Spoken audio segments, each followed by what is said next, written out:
workshop, so I don't want to keep. Good evening and welcome to the public workshop special meeting of the San Mateo County Harbor District Board of Commissioners on September 9th, 2021. I'm going to convene the meeting at 6:01 p.m. Roll call, please, Melanie. Commissioner Chang-Crawley. Present. Commissioner Mateusz. Present. Commissioner Zemke. Present. Commissioner Lorenz. Here. Did you call out Commissioner Ryring? Commissioner Ryring. I don't think she's here. Okay, thank you. We'll go to item B, which is public comments and questions. And this is a 2-minute, any member of the public can make a comment for 2 minutes for items that are not on the agenda. Do we have any public comments?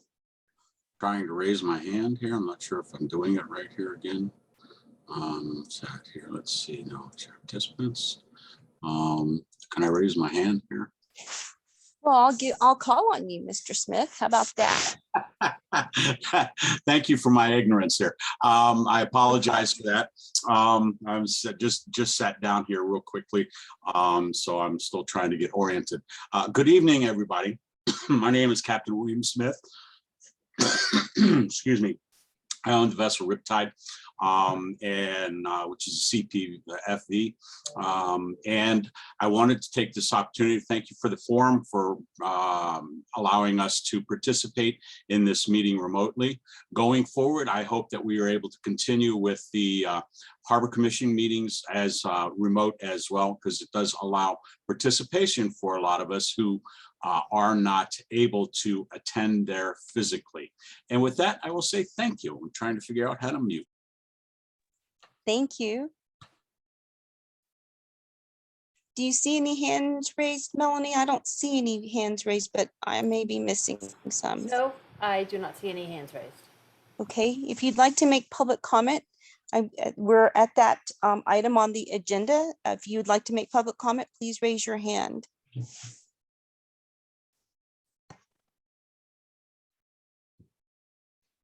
I don't see anything, so anyone, so I will close public comment now, and let's go to discussion item C, or section C, discussion, and item 1, which is condition surveys for Oyster Point Marina and Pillar Point Harbor. I'm going to pass this over to our general manager so that he can kind of take it from here, since this is a public workshop. Thank you. Jim? Thank you, President Chang-Crawley. Appreciate it. And I thank you for everybody who's joining us tonight. Your time and your input is appreciated. We're going to go through the condition surveys and our current capital improvement plan tonight. And to start that off, I'm going to turn it over to Jane, who will go over the kind of the administrative functions of tonight's meeting. Jane.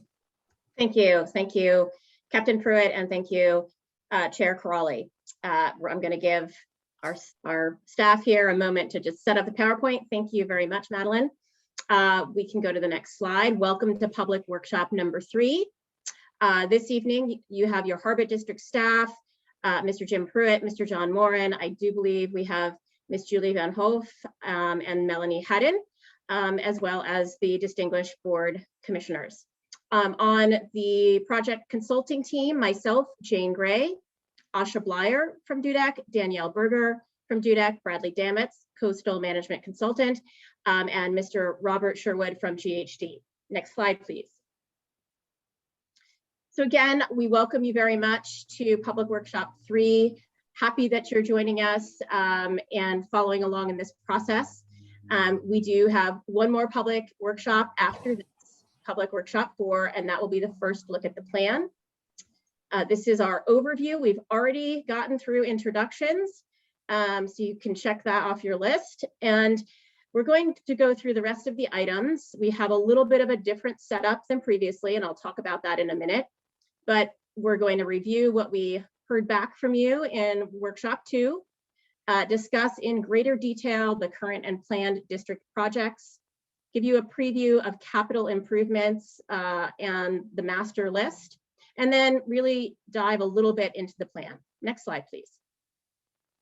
So our format for this evening differs from a little bit from the slide that you see. We do not have the webinar function active right now. This is a Zoom meeting, but we, again, really would like to hear from you and discuss what the questions are as we move through the presentation.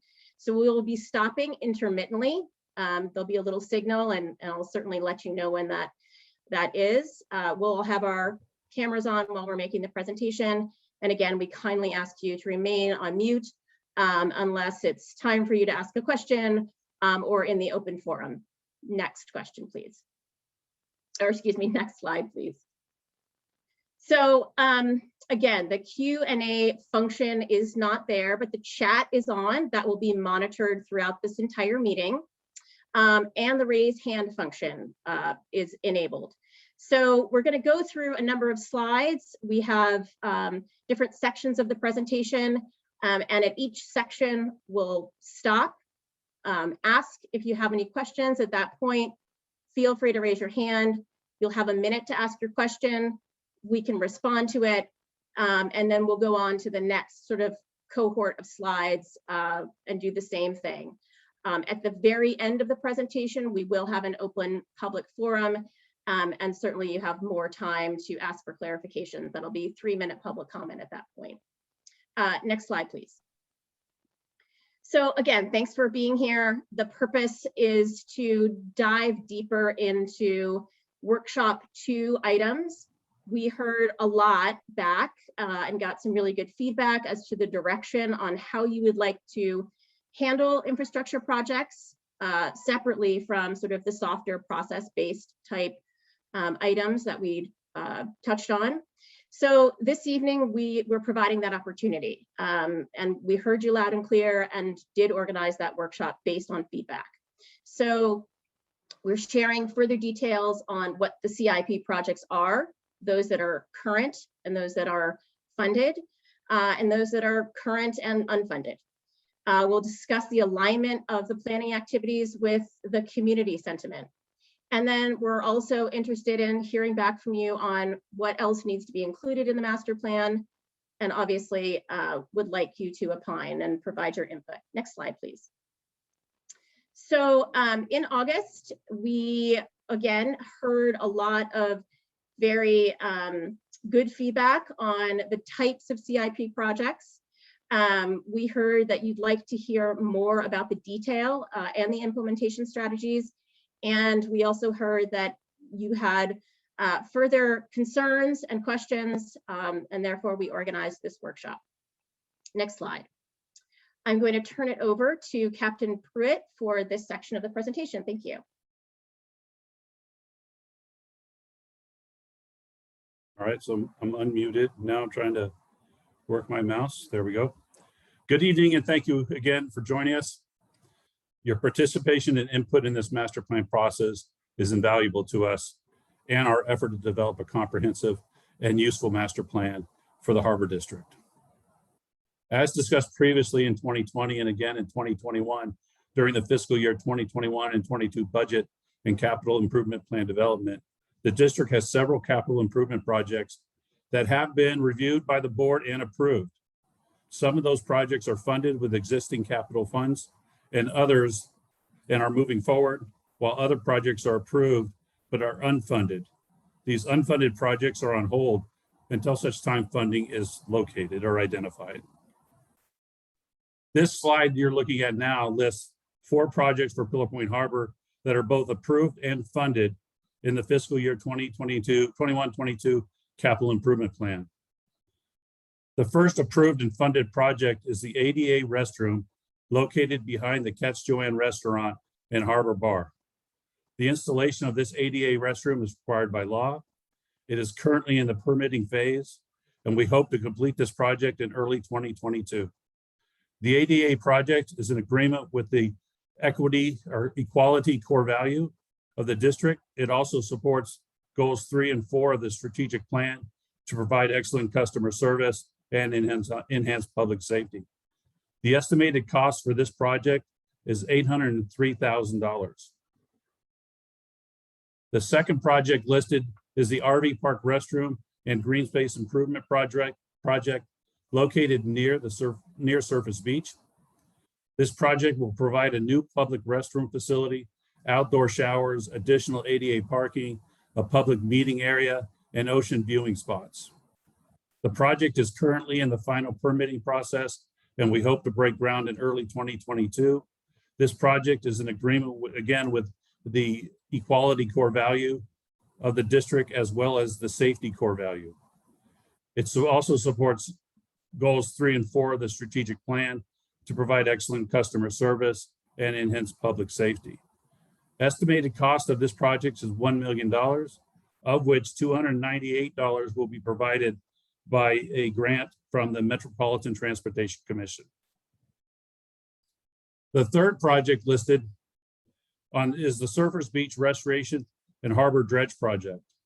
This project is approved and funded with existing working capital. It's been delayed due to discovery of eelgrass in the proposed dredge areas within the harbor. The district must first mitigate the eelgrass prior to dredging the harbor and providing clean fill to Surfers Beach. The eel mitigation plan is in the permitting process as we speak, and we hope to begin mitigation during the spring 2022, the growing season for eelgrass. Once eelgrass is mitigated, the district can move forward to the dredging project to replenish Surfers Beach and bring the outer harbor to uniform depth. One of the goals of this project also includes obtaining a 10-year dredge permit to maintain the minimum depth of the outer harbor. This project is in agreement with the district's equality, safety, and environmental core values. It also supports 3, 4, and 8 of the strategic plan to provide excellent customer service, enhance public safety, and environmental stewardship. The estimated cost of this project is $3,855,898, with a grant coming from the Ocean Protection Council in the amount of $40,518, and another grant from the Department of Boating and Waterways Safety in the amount of $800,000. The final project listed on this slide is the West Trail Shoreline Protection Project. This project is approved and fully funded. The design is complete and the contract has been awarded to the contractor to complete construction of the project. Construction will begin this fall and the project will be completed in early 2022. This project is also in agreement with the equality, safety, and environmental leadership core values. It supports goals from the strategic plan 3, 4, and 8, again, to provide customer service, enhance public safety, and environmental stewardship. The estimated cost of this project is $3,666,857. There is no grants in support of this project at this time. And with that, I would like to pause. And if we can go back to the last slide, pause and see if there's any questions. I don't see any hands up. And I don't see anything in the chat. Okay. I do see a hand up. I see a Ms. hand up, Brennan? yes.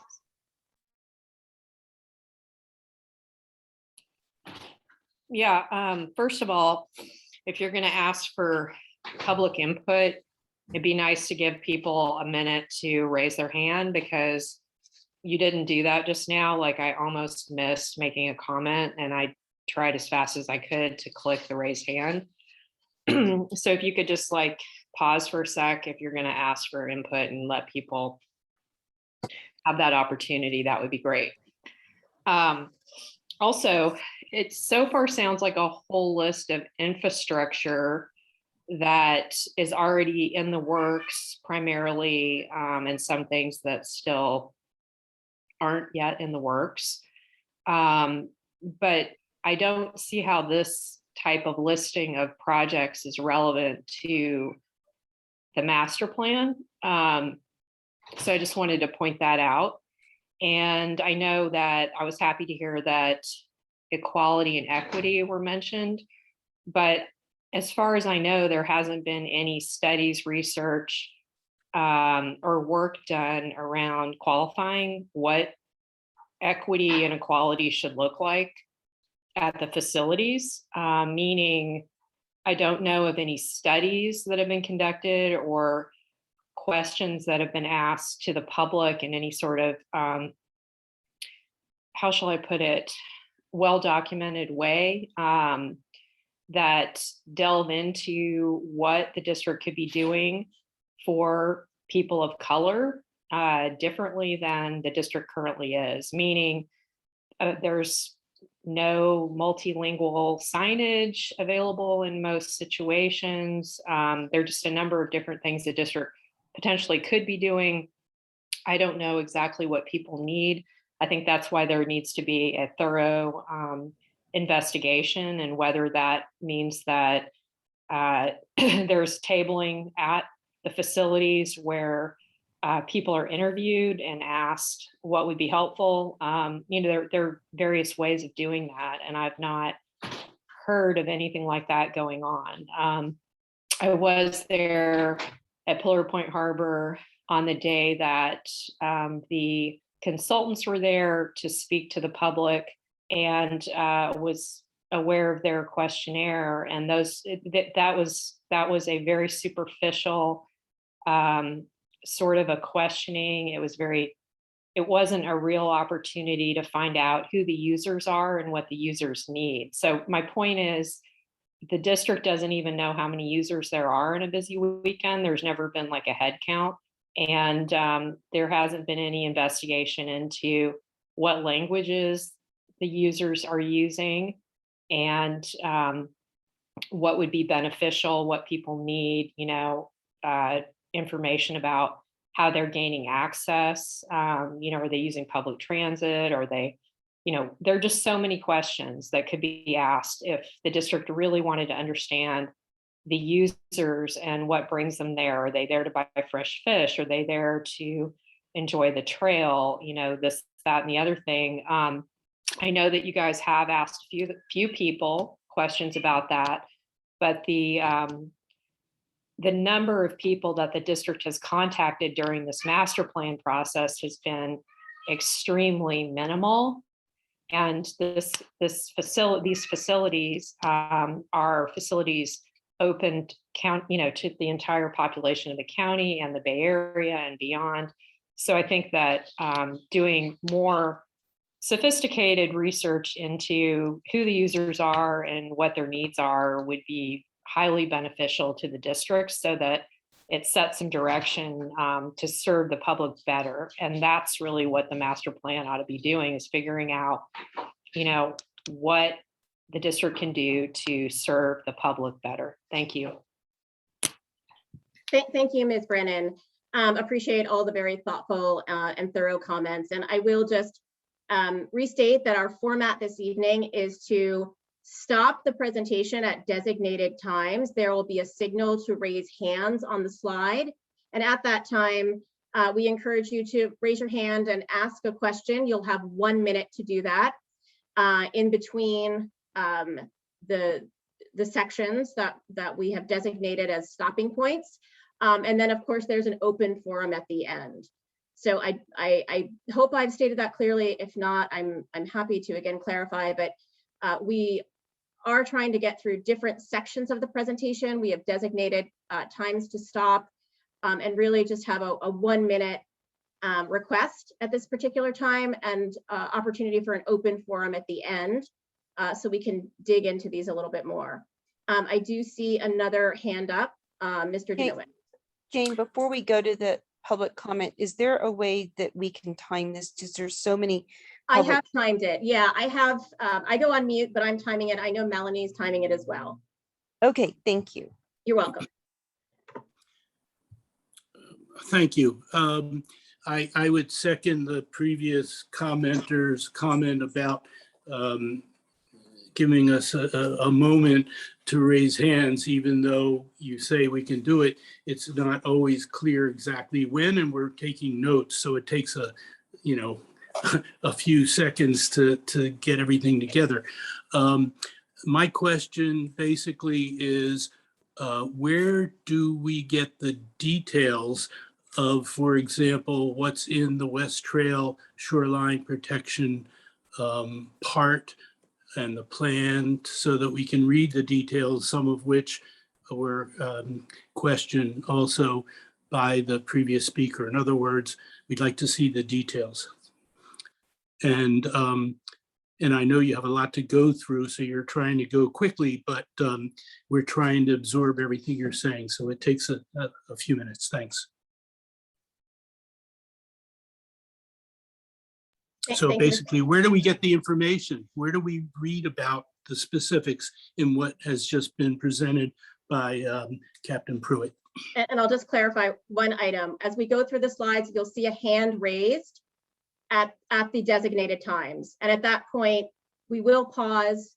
We'll give everybody time to put their heads out of their notes. And that's sort of the icon that accompanies that. So I'll let Captain Pruitt address your second question. Thank you. Good evening, Marshall, and thank you for the question. The projects I just went over, you can find those projects, details on those projects in two locations. One is the fiscal year 2021-22 budget and 5-year capital improvement program, which is online under the financial page of our website.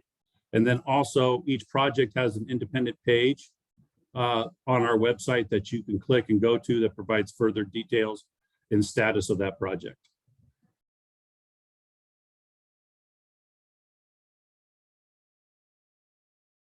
Any other questions on that previous slide? Melanie?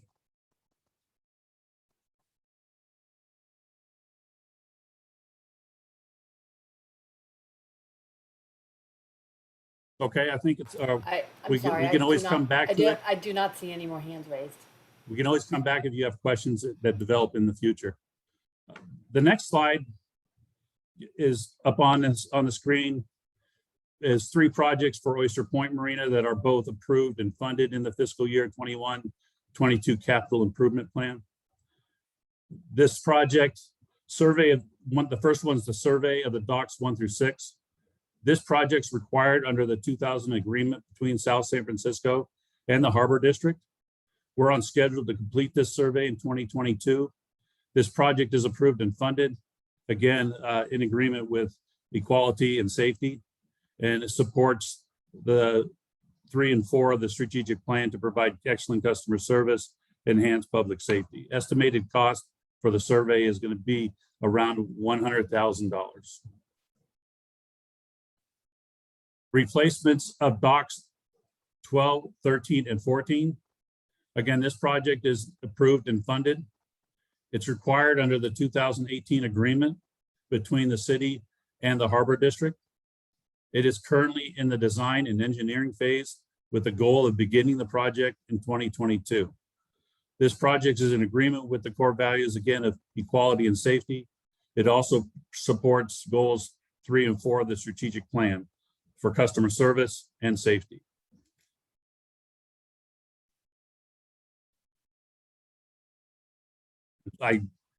This project is estimated, and I don't have it in my notes, it dropped off, but around $7 million with no grant funding. The final project on this slide is the replacement of the navigational aids marking the entrance to the marina. The existing aids are failing and rusted through and are falling apart and require replacement. This project is fully funded and permitted, and the district is working on issuing a request for bids to conduct the actual construction of the aids. This project is in agreement again with the core value of safety. It supports strategic plans 3 and 4 of the strategic plan or goals of the plan, and provides excellent customer service and enhances public safety. The estimated cost for these aids is $66,000. And I'll go ahead and pause here at the end of this slide and see if there's any questions on those 3 projects.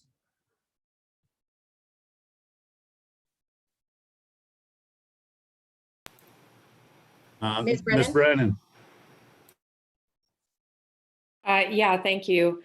So I just like to point out that all of these projects are happening at a facility that is not owned by the Harbor District. The Harbor District is merely the manager of Oyster Point Marina.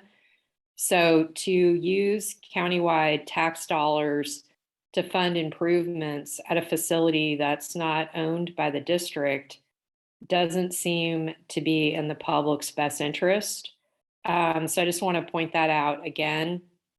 And also mention that, you know, the word equity and equality is getting thrown around a lot, but there's no explanation about what you mean by that. So I think, you know, let's not use equity and equality as buzzwords. It would be preferable if there was some meaning that was explained in making those sorts of proclamations. So, you know, I don't think it's equitable to use those words inappropriately is what I'm trying to say here. So I just think we need to be careful about that.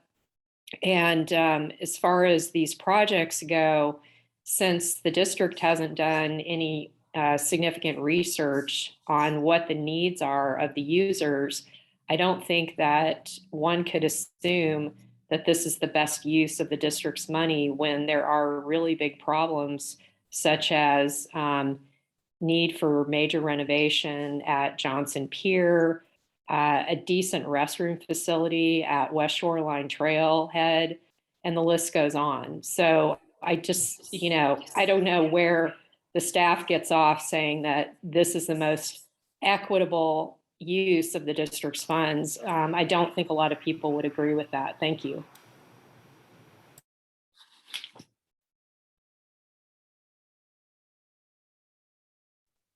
Thanks, everybody. And I'm going to actually, and I'm sorry to have to do this, but I'm going to just, when people speak, I'm just going to actually unmute and start the timer so that folks can hear when the timer goes off, so that we keep everybody at 1 minute. Thank you. And just to address one comment made by Commissioner Ms. Brennan, equality, and I'm using that term as one of the core values of that the board adopted under our strategic plan. And that equality core value states, we accept nothing less than equal access to all harbor facilities, employment opportunities, and services for everyone. By improving these facilities and improving any ADA access to them, it goes in supporting of that equality of allowing all people of all abilities to be able to access the pier, the dock, and other harbor district facilities. So that was with the equality. And moving on, are there any other questions about this slide? Ms. Brennan, I'm going to start the timer. Thank you. I'm glad that the district has made equality and I hope equity part of the mission here. So that's good news. However, you know, these facilities at Oyster Point cater to very wealthy people that own yachts. And it's not equitable when compared to Pillar Point Harbor, which is owned by the district and provides a facility that's open to the public. It's not gated. And people of all walks of life are able to come there and enjoy the facility. So Oyster Point is more like a gated community, and Pillar Point is open to the public with public access. So I just want to point that out. Thank you. Any further hands raised, Melody? No, I don't see anyone. Okay, thank you. Next slide, please. This slide lists 4 district-wide projects that are both approved and funded in the capital improvement plan for 2021-22. Replacement of vessels and vehicles. The district is following the maintenance and replacement schedule for vessels and vehicles as now. Future procurements will take the environment into consideration, such as obtaining electric vehicles versus gas or diesel, and promoting that electric cars. The estimated cost over the next 5 years for this program is $1,349,626. The next item listed is the Enterprise Planning Resource System.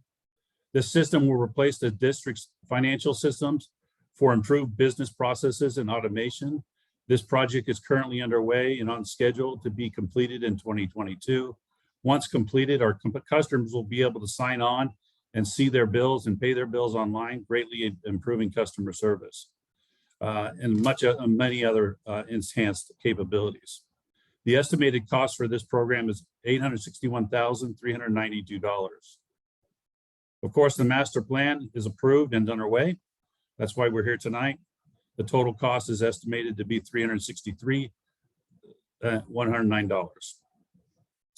Purchase, and then finally, purchase the administration building. This was previously a goal of building an administration building, but in 2021, the district took advantage of an offer to purchase the existing office building to serve as a district office. A signed sales agreement has been executed and approved by the board, and the district currently is in the process of purchasing the building. Estimated cost is $3 million. And again, I'll pause right now to see if there's any questions or comments on this slide. I do not see any hands raised. I saw no, now I Marshall. do. Marshall. Thank you. The master plan has been approved. When was it approved and where can we access it? The master plan itself, the project has been approved, not the master plan. Oh, I thought you said the master plan was approved. Okay, so where do we have access to either the draft or any other aspects of the master plan? You can go online right now to the Harbor web page, and there is a full banner there that has master plan documents. But the draft master plan itself is not there. And later in this meeting, we'll go over how that master plan will be laid out. And then it is our intention in the next workshop to review go over the draft master plan and hopefully get it out to the public before that meeting so they'll have time to read it and provide feedback. I'm sorry, what is the timeline for getting it out to read it? Later this fall, we'll have a workshop to review it publicly, but later we'll be issuing it later this fall, draft that you can review and provide comment on. And then again, at the public meeting, you can provide further comment. Thank you. Sabrina Ms. Brennan. Brennan? Raised.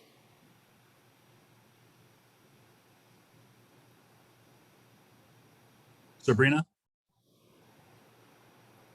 Yeah, thank you. Jim, you mentioned a cost associated with the master plan, but I didn't quite get that. What did you say the master plan cost to date was? Once it's complete, it's estimated to cost $363,109. So 363,109. Okay. So regarding the process, what public agencies are going to be reviewing the draft plan and giving feedback or have to approve it? We'll be seeking several different public agencies' input and review of the plan. RCD, Half Moon Bay, South San Francisco, just to name a few. Well, do those names include the Coastal Commission? We are coordinating with the Coastal Commission, yes. Okay, and so what does that look like, the coordination? The coordination and discussions have been with DUDAC. And I'd have to turn it over to Jane to answer that question. Could she?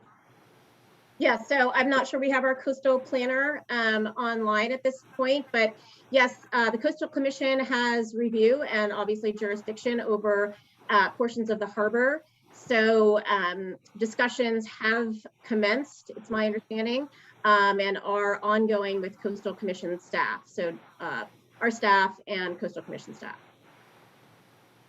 And are they going to approve the master plan, or what is their role exactly? they do have a role in the process, and they are an agency that will provide direct input. We'll seek it out and ensure that we incorporate it into the master plan.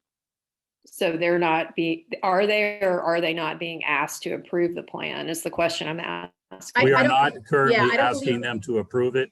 They will Yeah, I be don't believe it's reviewing in it their and providing jurisdiction. feedback. Yeah, to approve it necessarily, it's not going to be on the Coastal Commission's agenda to approve it. We are dialoguing with them as an active and key stakeholder. Okay, and how about the Coastal Conservancy? The Coastal Conservancy is an interested agency, obviously. I don't know that we're in direct contact and discussion on the plan at the staff level with the Coastal Conservancy at this time. Are you aware that during the process for the last master plan that the Coastal Conservancy and Coastal Commission, or, well, let me just make the point. I think that certainly the Coastal Conservancy should be involved in the process of developing the master plan. So I'll just say, I would hope that I would encourage the Harbor District to communicate and reach out directly to the Coastal Conservancy to make sure that they're aware that you're developing a master plan and to make sure that there's some coordination and that they're reviewing and giving input. And one of the We're happy reasons to that engage that's- with Coastal Hey, so Conservancy. Jane, So what are you, one of the I'm reasons- sorry. Do we have any other hands? Because we've We gone. don't. I have paused it as Jim and I have been responding, but the minute has elapsed. Thank you. So my last point was just that since the Coastal Conservancy gives grant funding, it would be really in the best interest of the district to make sure that they were on board with the master plan. Thank you. Thank you, Sabrina. I made notes of those. I appreciate your comments.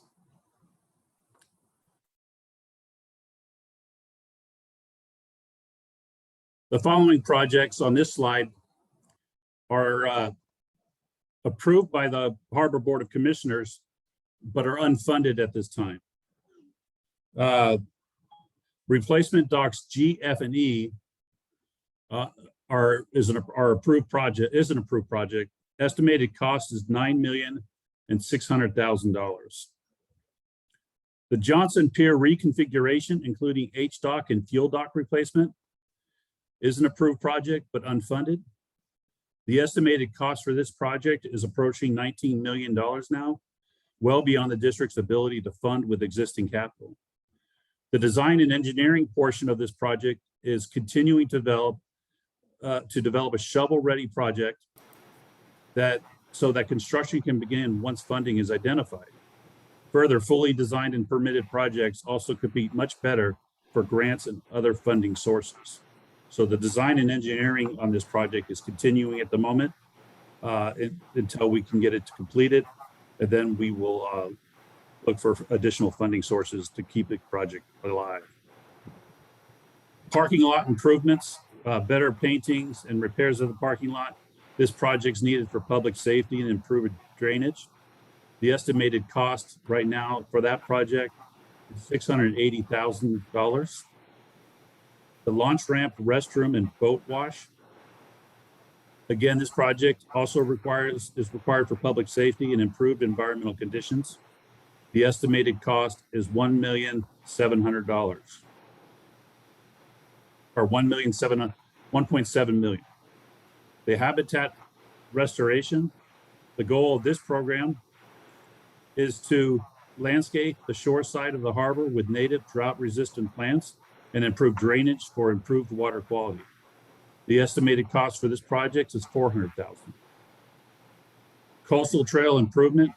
Portions of the trail that run through Pillow Point Harbor have been created out of simple use and people walking and creating a trail or a path, especially in the area above Half Moon Bay Kayak and the area between Johnson Pier and docks A, B, and C. The trail needs to be professionally designed and built to ensure public safety and proper drainage for environmental concerns.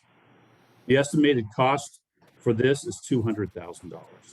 And again, I'll pause for comments before I move on to the next slide. And again, if you could, please keep the comments to 1 minute. Captain Smith. Again, good afternoon. Thank you very much for allowing me to speak. In the second one of this, the Johnson Pier reconfiguration HDOC and fuel dock replacement section of this, there was plans that were in a meeting in relation to what was to be done for HDOC, and which included replacing all the pilings and everything else. My comment on this is that the fuel dock is in dire need of replacement, and in order to do the fuel dock replacement, that's directly tied into the reconfiguration of Johnson Pier. So I'm wondering if the HDOC section of this could be pulled out and these two made as one unit to be taken care of, and HDOC, since that portion is dragging on, make the fuel dock and the Johnson Pier reconfiguration a separate and much higher priority than other docks. Thank you. Thank you, Captain. Sabrina? Yeah, thanks. Try to go fast. So first of all, regarding docks, all the docks need to be replaced at Pillar Point Harbor. I think we all know that. So it's not just a few docks, it's all of them. And Johnson Pier is a mess and it needs to be updated. It's not serving the needs of the commercial fishing community and hasn't been for decades.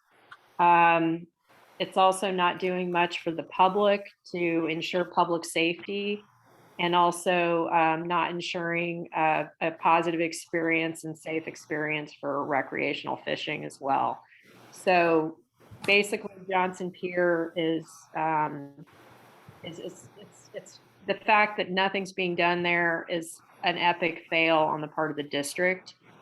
I understand that money hasn't been allotted for it, but what's sad is that money has been allotted to improve docks at a gated community over at Oyster Point that aren't going to receive nearly as much foot traffic from the public. So that's unfortunate. Also regarding the coastal trail improvements, the trail head at West Shoreline Trail is in dire need of a new restroom facility. The current restroom is described If we could just by. ask you to wrap up, it's been about 1:30, please. So just wanted to say, can you hear me? Just wanted to finish up by saying that the restroom facility at Pillar Point Marsh, which is the West Shoreline Trailhead, the public calls it the nastiest head on the coast side. And that restroom facility needs to be updated and the parking lot needs to be improved as well to help protect wildlife. That's something that needs to happen. Thank you.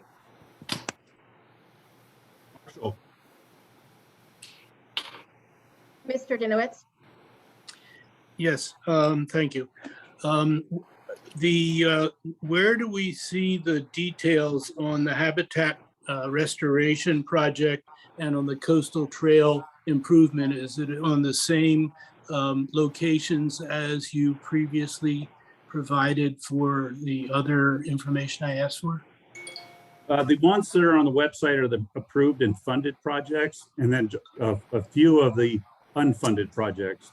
The launch ramp, restroom and boat wash, habitat restoration, and coastal trail improvement are just simple projects that we approve, that are approved, but the exactly details of those projects will have to be worked out at a later date. No, I was specifically asking about the habitat restoration and coastal we don't- trail improvement details. Yeah, those details aren't developed yet. It's just the overall project and concept is approved. So those details aren't available. So how will the public have an opportunity for input on both of those? When those projects come up and are funded, we'll hold public meetings on each of them in which you'll be able to provide public input. Well, if they're, Right, if they're, right. Right But now, if they're they're- on hold. but if they're already, if they're going to be made for public comment after they're funded, it means that there's already a plan in place. When, isn't there an opportunity before that? Right now, it's a approved concept and project to do it. We still have to hire a consultant and work with the public on the exact plan and how it will be developed. I'm not an expert on habitat restoration or native plants. Appreciate that. Okay. Mr. Olam, good evening.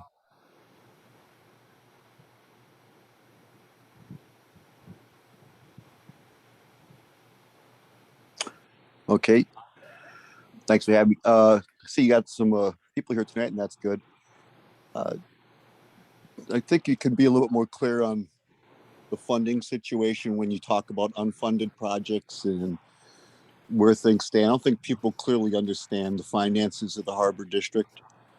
And it seems like it would be an important concept for people to wrap their head around in prioritizing what it is they want from the district, because we all want everything, but there's only a limited amount of resources. What most people don't know is that most of those projects that are unfunded, the only hope of funding them is obtaining grant funding. The Harbor District has very little money left over after its operating expenses to actually work on capital improvements. And a big chunk of that, what is left over, is being spent on capital improvements for harbor or for a marina. The Harbor District doesn't own and really doesn't have a stake in as other than to manage. Thank you, I Mr. don't see a Olam. clock. Is my 2 minutes up? It's, That's it. yeah, it's 1 minute right now. It'll be a longer period of time at the end of the overall presentation. Oh, okay, I'm Just- sorry. Yeah, no, that's fine. Absolutely fine. Thank Okay, I'll you. mute. Thank you. Captain Smith?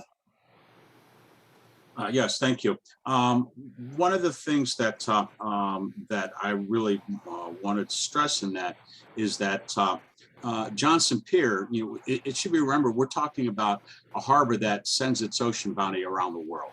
This is a major commercial port, and this is a major portion of what Johnson Pier does. And I do believe that the priority for repair of Johnson Pier and its reconfiguration really needs to be a major priority. The second part of this is that if I understand correctly, the fuel dock is not owned by the harbor, that's owned by Mr. Nurhan. Am I correct in that? It is owned by the harbor, but leased to K&N Property, Mr. Nurhan. So then the harbor then is responsible for the maintenance and upkeep of that as opposed to Mr. Nurhan. Of the floating structure right now, yes. Okay, so again, those are the priorities as I see, because those are vital for the operation of this harbor. We are a commercial harbor. We have a tremendous amount of importance in San Mateo County of generating revenue and an important function of the county. Thank you. Thank you. Thank you, Captain. Commissioner Lorenas, good evening. Good evening, and thank you, Captain Smith, for your comments and everyone else. I'd like to point out, just a reminder to the public, is that one of the major purposes of bringing the public into this conversation about the master plan is to get your input, to hear what you think the district should be doing. And when you see a slide like this, it's important for you to remember it, especially if you have a project that you feel is prioritized in a place that you don't like.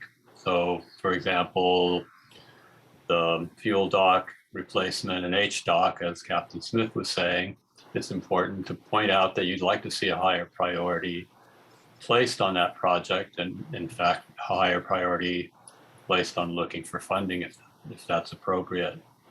And that's how the master plan will change with your input. Thank you. Thank you, Commissioner Lorenz. I appreciate those comments and agree with you 100%. Sabrina, Ms. Brennan. Thanks. I'll try to be really brief. What I wasn't able to say before is just that, I think the district's saying that Johnson Pier can't be improved and the docks can't be replaced because the district doesn't have the money to do it is not a good reason not to do it. Public agencies borrow money to do capital improvement projects every day. It happens. There's ways of financing things. The district has been saying that funding hasn't been found for, going on 10 years now to improve these, problems. And no money's been found. So the public is suffering, and it's the district's responsibility to make sure that the key facilities, which include Johnson Pier, are maintained and improved in a way with modern standards. The public deserves to have a modern facility that's safe. Thank you.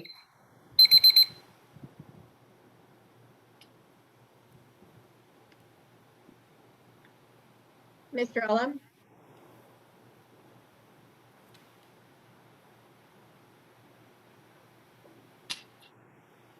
Mr. Ullum, you have your hand raised.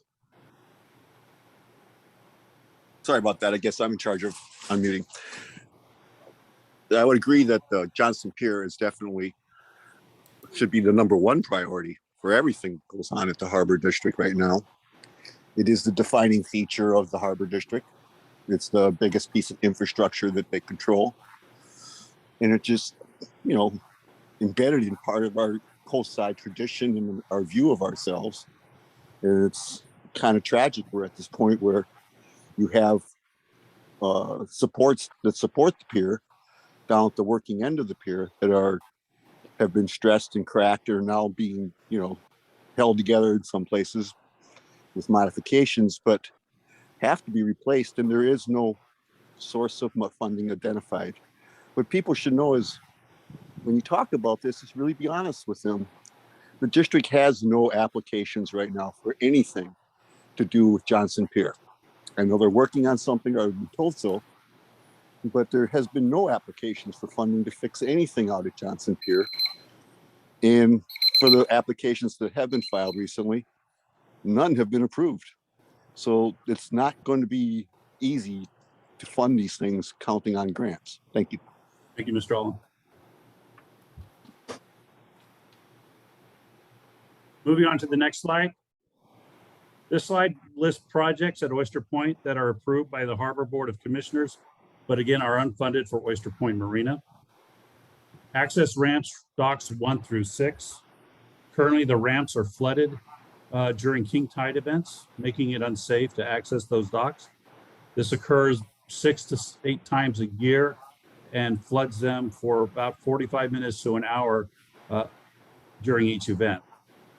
The cost to do these repairs is estimated to be $308,922. Again, $1,308,922. The second project is a 40,000 square foot retail building. Under the 2018 agreement with the city, the district has an option to build and operate a 40,000 square foot 2-story building with marina serving retail businesses. The land on which the building will be provided to the district will be under a land lease of $1 per year. The estimated cost to build the building is $2,100,000. And then finally, signage and wayfinding program are both Oyster Point and Pillar Point to include bilingual signs of getting around the harbor and educational signs of what the marina does and what the harbor does and the history of the harbor and those wayfinding signs and programs. Those programs, again, are approved but unfunded. Any questions on those three programs? Sabrina? Yeah, thanks. I just want to focus on this 40,000 square foot building. This is completely absurd when the district can't afford to fix its primary facility, which is the pier at Pillar Point Harbor. Johnson Pier is where the money needs to go. The district absolutely does not need to waste $2 million building a structure on land that they don't own. That would be crazy. And whoever came up with that idea should get off the board. It's a bad idea and it's frankly embarrassing. Given how bad things are at Pillar Point Harbor, the Board of Commissioners needs to really get their heads together and figure out how to fix those problems and stop coming up with these sort of empire building fantasy dreams about having some stupid 40,000 square foot building in Oyster Point on land that the district doesn't own. So please don't make that mistake. Thank you. Thank you, Sabrina. Marshall? Thank you. It's a very simple question. You have a lot of unfunded projects. What is the plan to fund them and to prioritize them and fund them? As part of the capital improvement program review every year at the budget, with the budget, the program is looked at, and each one of the projects are prioritized based on the funding that we have and the needs of the district. So this list of projects were prioritized by the Harbor Board of Commissioners in public meetings during the budget building process. Yeah, but what's the plan to get the unfunded ones funded? The president of the board this year set up a income and revenue committee to address that exact fact. And they're having a meeting very shortly that will be broadcasted over Zoom that you can participate in. And I'll get that information on our website. Thank you. Mr. Olam. I was hoping that you could explain the difference between the infrastructure that you own at Pillar Point and the infrastructure that you manage at Oyster Point, and kind of go through the justifications for why district money is being used to subsidize the infrastructure and operations of an entity that's far larger than the district. It has far more revenue and far more sources of revenue. So if you can explain to people why that is, because honestly, I think if you looked at the books, that's one of the reasons why infrastructure is so deteriorated at both places, is that you just don't have the money and never have had the money to be actually investing in both. And I was wondering if you could just explain that to people, the relationships and how all that came about or whatever. Thank you. Thank you, Mr. Olam. What I'll say to that is that we're managing Oyster Point Marina under an assigned agreement between the city of South San Francisco and the Harbor District that obligates the district to maintain the floating facilities and other landside facilities at Oyster Point Marina. And we're following those agreements that the district has made over the years. Beyond that, I can't comment on it. And with that, we'll move to the next slide.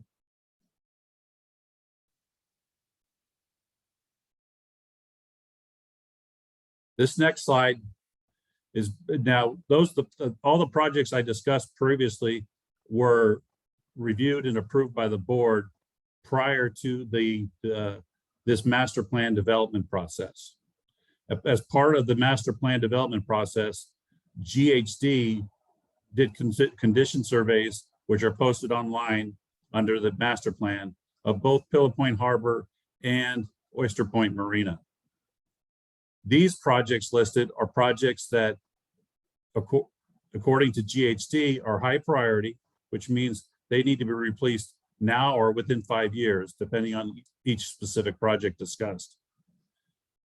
The first project in the master plan they're recommending is the rock slope protection separating the promenade and the parking lot areas from the harbor, because they have failed and are in critical condition and in need of immediate repair, with a remaining useful life of 0 to 2 years.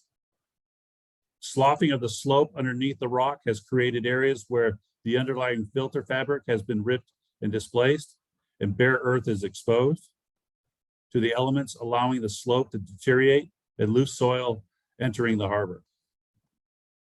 The roughly 600 feet of sidewalk and dirt promenade located between the western portion of the inner breakwater and the centrally located sheet pile wall is set back from the top of the slope enough not to lose slope protection. And a significant hazard, it is not a significant hazard to public safety right now. From the east side of the sheet pile wall there at the central to the kayak, the stand-up paddleboard area, the parking lot, and the dirt promenade are much closer to the top of the slope, and the failed rock slope protection poses a slightly higher level of risk to existing infrastructure and public safety. Most notably, roughly a 3 foot by 5 foot tall by 4 foot deep section of concrete cast against the end of the sheet pile appears to have significant undermining and may be at risk of failing and rotating out of position during a significant storm or earthquake event. This project's not on the district approved project list. It will need to be inserted as an approved project for the safety and longevity of the harbor. Estimated cost to repair is $750,000. With respect to the roughly 3 foot wide and 5 foot tall section of concrete at the end of the sheet pile, which is there where the old launch ramp used to be, the district already took emergency action and already made repairs to this area and put the riprap back in place. So we've already taken action based on what was found by GHD.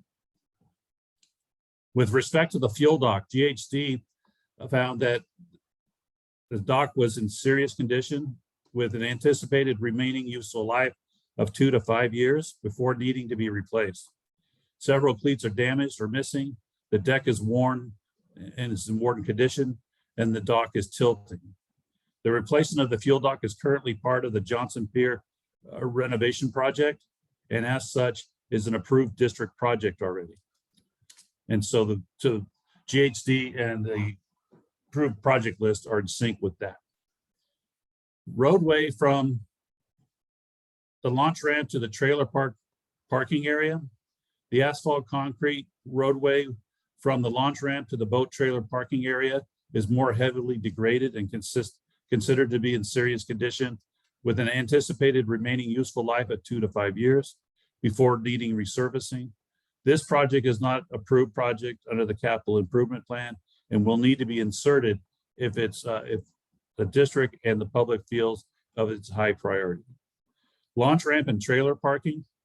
The existing launch ramp surface and boarding float docks were observed to be in fair condition, which is good news, with an anticipated remaining life of 10 to 20 years, provided that the regular dredging occurs to maintain the integrity of the floating docks.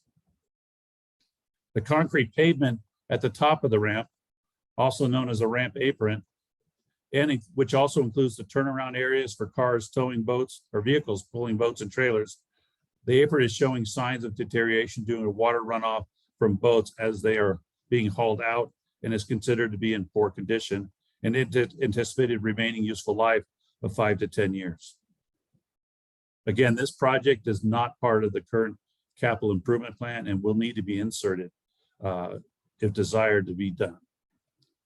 And then finally, the transition of the beach to surf rentals. This project again relates to the coastal trail, and it's the area above the coast, above the Half Moon Bay Kayak Rental Company, where the public has made a path or a trail in the dirt and is currently using it as the coastal trail.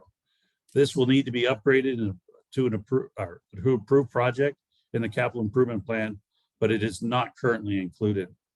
Again, we need to make this trail professionally designed and safe for everybody's access and improve the landside. And if I'll pause there for questions on these issues.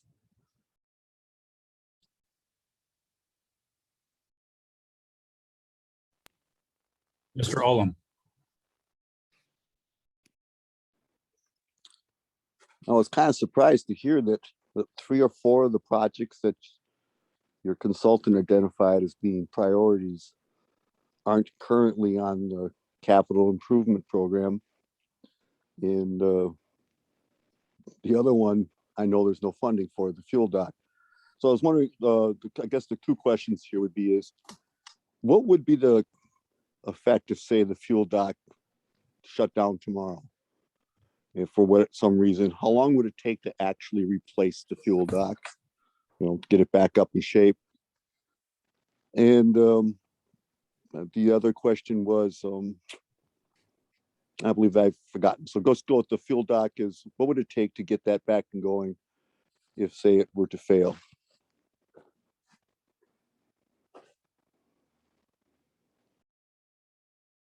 I just real quick, Mr. Olam, the one portion of the fuel dock that is at extremely tilted due to the degradation of the styrofoam underneath.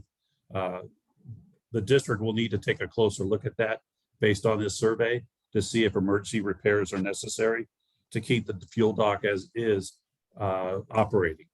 Our goal is to keep it operating and not let it fail, waiting for the Johnson Pier reconfiguration.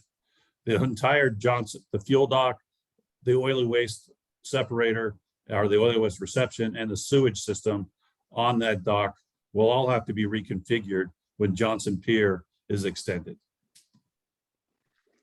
Okay, well, thank you. The other question is, do you have like a breakdown of how much money you need in 2 years, 5 years, and 10 years? So I'm looking at, you've got a lot of infrastructure. It's got 0 to 2 years left. Some it's got 0 to 5.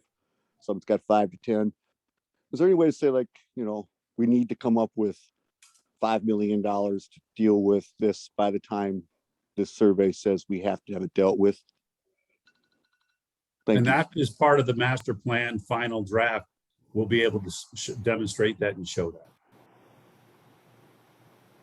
Today's discussion is more showing you or discussing with you what the approved infrastructure projects are, which ones are funded right now, which ones are unfunded, and then also taking a look at the GHD survey and the projects they identified and integrating them back into possibly the capital improvement program, but also document the strategy and timelines in the master plan.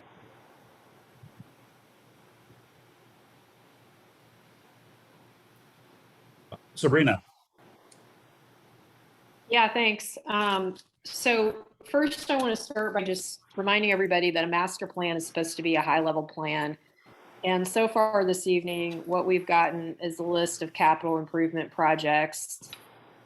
And I'm just a little concerned about that. While I think talking about capital improvement projects is really important, I don't think that that's that should be the entirety of the master plan. It's a plan that should live on for a number of years, and things like sea level rise, water quality, wildlife protection, and a lot of other issues, especially improvements around the coastal trail, should be discussion points that are more primary than they've been tonight. So I just caution about this list of sort of endless list of capital improvement projects. I can go there because these projects are important to the community that I live in.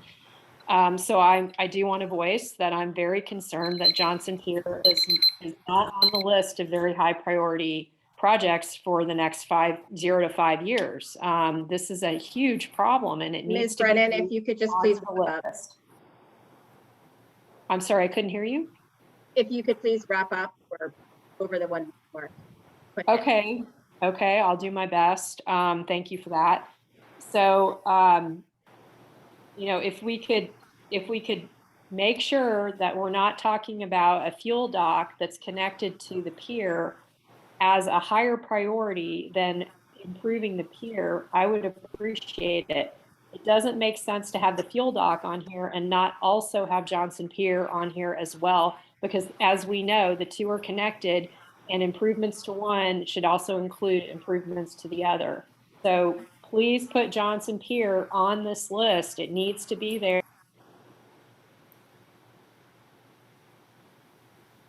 Thank you, Ms. Brennan. Captain Smith. I have a quick question. Is this 500,000 for the fuel dock? Is that just for Band-Aid to repair it here and that sort of thing? Or is this money for replacement? Bob, that's a replacement cost, correct?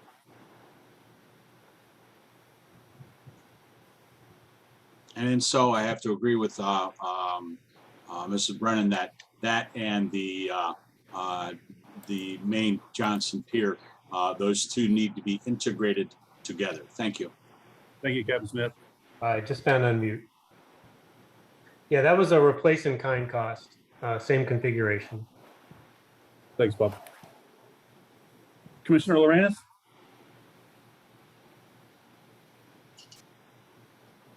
Thank you. I just want to quickly point out and remind people that what we're seeing here is a condition survey done by our consultants. It doesn't represent necessarily the priorities that the district is placing on these projects. This is for information for the public to know what an engineering firm thinks is important for reasons that they state in the condition survey. And that survey can be found through the link that was sent out for this meeting. And if you can't find it, just send me an email and I'll make sure you get it. The details for all of these are in there. Yes. Thanks. Both surveys for Pillar Point Harbor and Oyster Point are up, and associated pictures, which each one of the project is also up.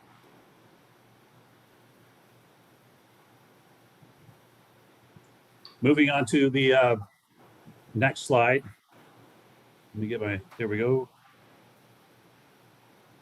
This slide lists projects based on the survey conducted by GHT as part of the master plan process that will require action in the next 5 to 10 years, or being suggested for required action in the next 10 to 5 years based on Commissioner Lorenz's clarification. So thank you, Commissioner Lorenz, for doing that. The Johnson Pier piles and pile bents. Johnson Pier was built in '61, as we all know. It's the backbone and centerpiece of the harbor and has been well maintained and is structurally and mechanically considered to be in overall good condition. In 2013, a comprehensive repair and improvement project was undertaken that focused on various aspects of the pier, including deck and bull rail repairs, utility improvements, and upgrades to the perimeter railing and area lighting. With continued maintenance, the remaining useful life of the majority of the structure is anticipated to be 30 to 40 years, while several of the reinforced concrete beams supporting portions of the deck at the end of the pier were noted to be in poor condition and in need of repair and structural upgrades in the next 5 to 10 years due to overstressing by excessive loading. One reinforced concrete support pile near the end of the pier has also been identified to be overstressed and in poor condition and in need of repair or jacketing. In response to one more point I want to make, the majority of the below deck areas of the pier were visually inspected and found to be in good condition, with reinforced concrete pilings, support beams, and deck panels not showing signs of significant cracking, spalling, or overstressing. But again, the end of the pier did have some of those, but the main pier not as much. The Johnson reconfiguration project will address these issues discussed above. However, based on the GHT condition report with respect to pilings and vents, the district has issued a contract for a full investigation of the pilings and vents and to identify any piling or vent that requires emergency repairs for the safety of Johnson Pier. The results of this investigation may have significant impacts on the existing working capital and project priorities to ensure the safety of the pier. The district has also issued an approved Johnson Pier operational and safety plan that limits the number of trucks on the pier for loading and also prevents them from heading out to the pier terminus in response to, not in response to, but to help out with the stress on the end of the pier. The bulkhead wall cap, the vertical shield pile bulkhead wall or the seawall with a concrete cap and structural plastic railing is within the inner harbor and between the main parking area and the boat docks. The wall is approximately 514 feet long and supports a 20-foot wide promenade, the public fish offloading dock and crane, and the access road and utilities at the base of Johnson Pier. The precast concrete sheet piles appear to be in satisfactory condition with anticipated remaining useful life of 20 to 30 years with proper maintenance. The favorable condition of the sheet piling is likely due to the proper installation, use of high-strength marine concrete, and corrosion inhibitors. The cast-in-place reinforced concrete cap on this wall is in poor condition and needs localized repairs in the next 5 to 10 years because the cap is exhibiting spalling and cracking in sections of the waterside face of the cap. This is not an approved project in the current capital improvement plan. In the short term, the concrete cap repair will need to be added, and in the long term, the bulkhead itself will need to be added and considered for future repairs or replacement. Docks A through C, recreational docks, F through H, commercial docks. The overall condition of the wooden floating docks, originally constructed in '85, range from poor to serious. Conditions mainly due to age of the docks and are in need of replacement within 10 years.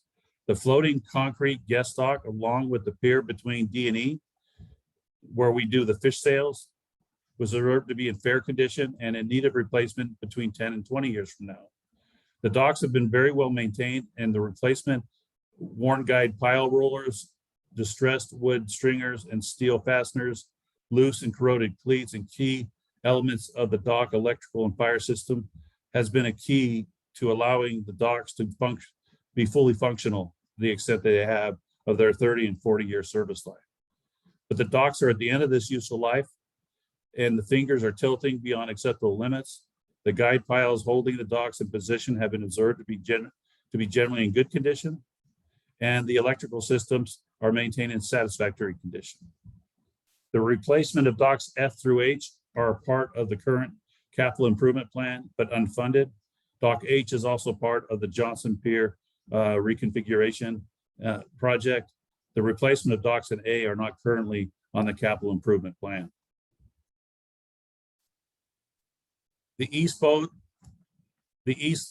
launch restroom, the 350 square foot, 1-story east restroom was constructed, or east side restroom was constructed in 1992. This is the restroom at the boat launch at Pillar Point, and it's located adjacent to that boat launch and is open to the public and contains both men and women's restrooms. The restroom building is entirely wood construction with an asphalt shingle gable roof and wood sheathing. A wet utility galley separates both men and women's sides of the restroom. The exterior doors and finish of this restroom are worn and appear to be in poor condition, with an anticipated remaining useful life of 5 to 10 years before needing major renovations or replacement. The replacement and upgrade of the east restroom facility is already an approved project under the current capital improvement project, but is unfunded. The replacement and upgrade of this restroom will also assist in demonstrating to the water board that the district commitment to water quality, and it will be documented in the required TMDL report the district will be submitting. The Johnson Pier roadway from the Pillar Point Harbor Boulevard appears to be in poor condition given the high frequency of vehicles and traffic loading from commercial vehicles. It's anticipated the remaining useful life is 5 to 10 years. This project, again, is not part of the capital improvement plan as we speak. Parking lots B and C. Parking lot C in the upper harbor where it is observed to be in poor condition with a remaining useful life of 5 to 10 years. And parking lot B, just north of Tenant Road Building, is also to be in poor condition with 5 to 10 years. Neither of these projects are in the current capital improvement plan. Boat launch apron, that area above the boat launch, including the turnaround. This apron shows signs of deterioration due to runoff from water from boats as they're being hauled out. It is considered to be in poor condition with a 5 to 10 year remaining life. Sidewalks and promenades. The existing sidewalks and promenades range from serious to poor conditioning depending on the location, with anticipated useful life of 2 to 10 years before needing replacement. Adjacent to the harbor office building and restroom at the base of the pier, the existing promenade is 20 feet wide. The existing promenade concrete walking surface appears to be subject to differential ground settlement and or undermining of the substrate and has been patched and planed down on several locations. The pathway from the promenade to the adjacent parking lots and going west to docks A through C and east to the kayak and kayak rental and launch area are dirt paths, which I discussed earlier, that are top of the rock slope and are considered part of the coastal trail. Those will need to also be repaired and addressed. This project is not on the current capital improvement plan for the district. Right, Johnson Pier electrical upgrade, separate from Johnson Pier project. While the existing electrical system on Johnson Pier is rated as being in good condition, it does not meet the current demand of the tenants. The fish buyers, when operating larger equipment at the end of the pier, are required to bring out independent portable generators. The generators take up a very valuable space on Johnson Pier and add a potential fire load to the pier terminus. To address this issue, the electrical system needs to be upgraded to be able to properly provide the power needed for our tenants to operate. The district is currently investigating the possibilities and will be bringing it to the Board of Harbor Commissioners in the near future. And I'll stop there for questions on this slide. Mr. Olam. Just real quick one. Looks like we're looking at least $20 million of high priority infrastructure that needs to be done in the next 10 years. And if I got it in my head straight, none of this is funded. And so the only real hope is to fund it out of district funds. And we haven't yet got to Oyster Point. So you mentioned that there was going to be a survey done of the rest of the supports underneath Johnson Pier or JDock. And then kind of put a caveat in there that kind of perked me up that the survey could have significant impacts. When would be a good time to expect the results of this survey? Thank you. The on-site inspection and has already been conducted, so we're awaiting the report now. The exact time when we receive that report, I don't have that.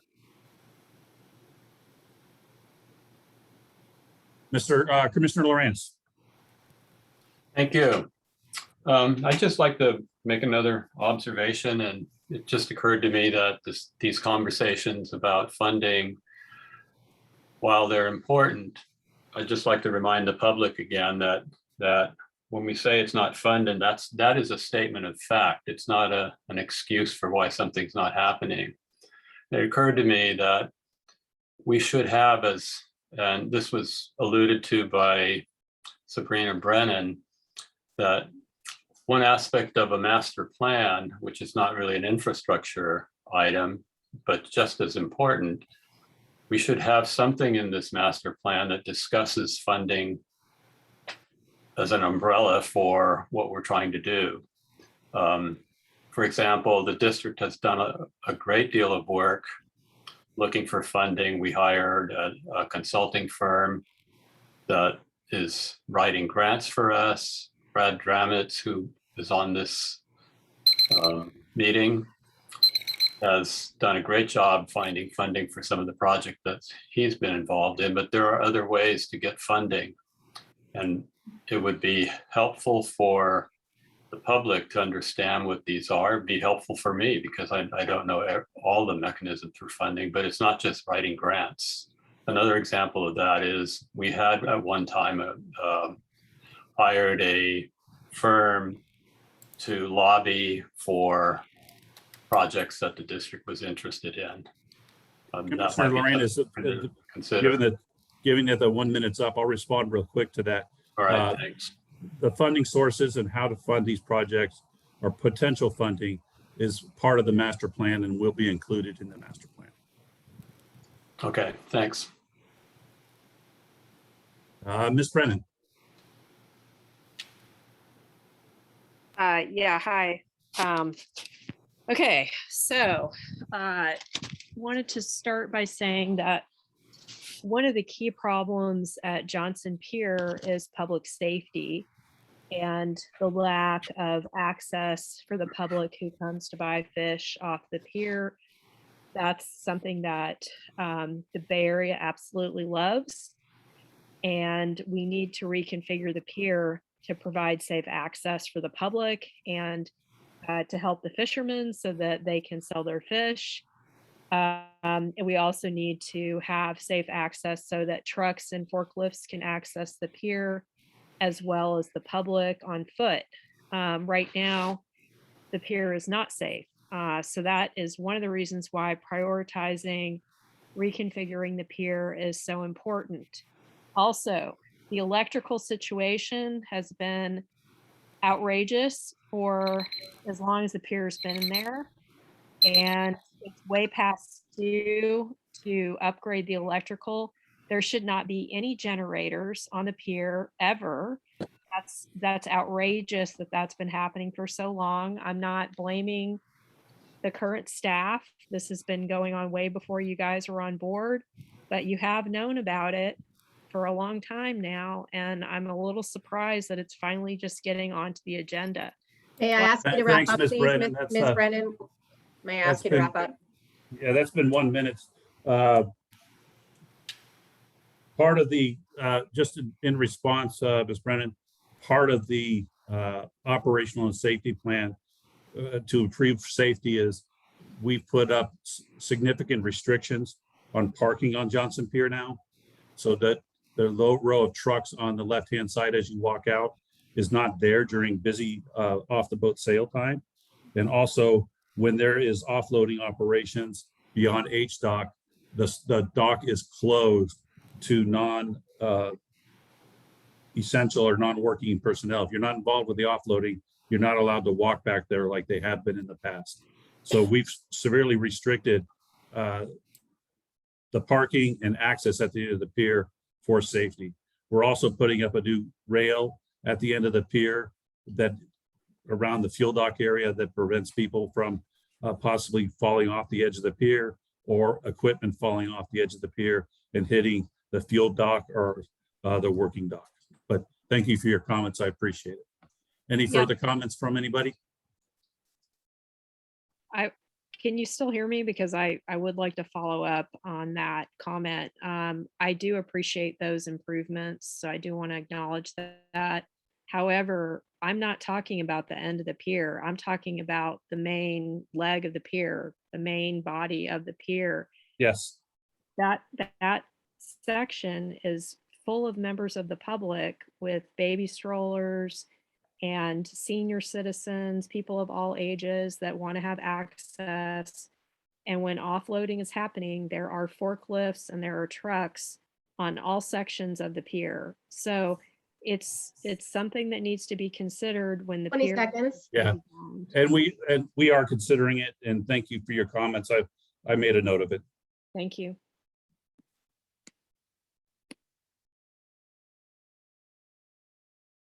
This slide is based on the surveys of GHD again, list projects that are of moderate priority according to their scale and will need to be addressed in the next 10 to 20 years. And I'll just go through these real quick for saving some time as we move through this program. But they list the floating docks D and E. Those are two commercial docks that could wait 10 to 20 years. The west restroom next to docks A and C. The central restroom at the base of Johnson Pier. The fish buying building at the end of Johnson Pier. Pillar Point Boulevard itself being resurfaced. Parking lot A between the tenants, tenant row or merchants row and the harbor master's office. And then landside utilities. And then the boat launch ramp itself. And those are listed as, again, moderate priority and 10 to 20 years. Does anybody have any questions or comments, or if we should move the priority? Thinks the priority that these projects should be higher. Questions?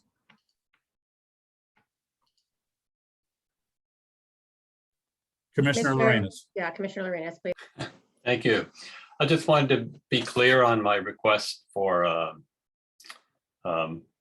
funding discussions on the master plan. I realize that we're going to have funding as part of the master plan, but it would be helpful, I think, and maybe it is planned to have a discussion in the public view as part of the master plan planning, so people understand a little bit more about how funding works and how the district does this.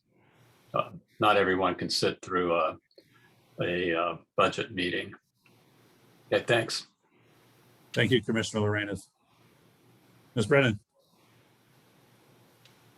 Yeah, thank you. I wanted to comment on the west restroom, and this would apply to other restrooms, but particularly the west restroom because it's the one used the most by the public and also used by recreational commercial fishing. This facility, it's important that it be safe and it be clean. And I'm not talking about regular cleaning, but as buildings age, they become more difficult to clean. Things break. And that ventilation be prioritized, especially, since there's a pandemic, which has been going on now for quite some time. And we have no idea when this is going to subside. So I hope that as restroom facilities are improved at the district, that there'll always be attention paid to ventilation and how to improve ventilation. Thank you. Thank you, Commissioner Brennan. And with respect to that restroom over by docks A, B, and C, last year, and we did receive complaints about the ventilation, and we went in there and put in brand new fans and improved the ventilation in those restrooms. That's great. Thanks. Moving to the next slide. Do I sound like Darth Vader? Little bit. I don't know why my voice is. Can you understand me? Yes, it's better now. Yeah, that's kind of strange. This slide lists projects that may be necessary in the 20+ years from now. And that includes at Pillar Point Harbor, and that includes the bulkhead wall, the guest dock. Again, that's where we do off the boat sales from.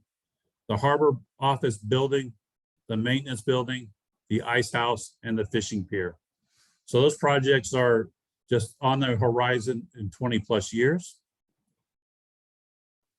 And then finally, we'll move on to the next slide, which will take us over to Oyster Point. This slide is the capital improvement project based on their current condition to be repaired and replaced now or within 5 years from the day enlisted by the contractor GHD as high priority for Oyster Point. Dock 7, until recently, Dock 7 was leased out to a single contractor for boat repair services. It has also been sponsored. It has also sponsored private ferry landings. However, the condition of the dock is poor and needs to be replaced. The district should consider and will consider that as part of the Oyster Point development and South San Francisco's plan, they plan to totally rebuild and reconfigure Dock 7. How it would be funded, what it will look like, and who will manage it still needs to be confirmed. And we're currently working with South San Francisco to determine that.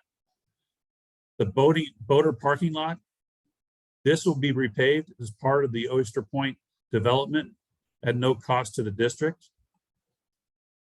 The Harbor Master parking lot and entrance road known as the Spit. South San Francisco is currently studying the Spit for public and commercial space. The project will include a Harbor Master's office at OPM and will be completely funded by South San Francisco. Any questions on those three projects? We have two hands, Ms. Brennan, followed by Mr. Ullum. Ms. Brennan. You probably can guess what I'm going to say. All of this, Dock 7, boater parking lot, and obviously the Harbor Master's office should all be 100% funded by the city, which will own all of these facilities because they own Oyster Point Marina. The Harbor District should not pay 1 cent for any of this because the Harbor District's already making a huge contribution by providing free management to the city of South San Francisco. Thank you. Thank you, Ms. Brennan. Mr. Ullum? I think he put his hand down. Mr. Ullum, That's did you have okay. anything you wanted to say? Yeah, that should be obvious that considering the condition of the infrastructure the district owns, that investing any money in somebody else's infrastructure just should be flat out off the table.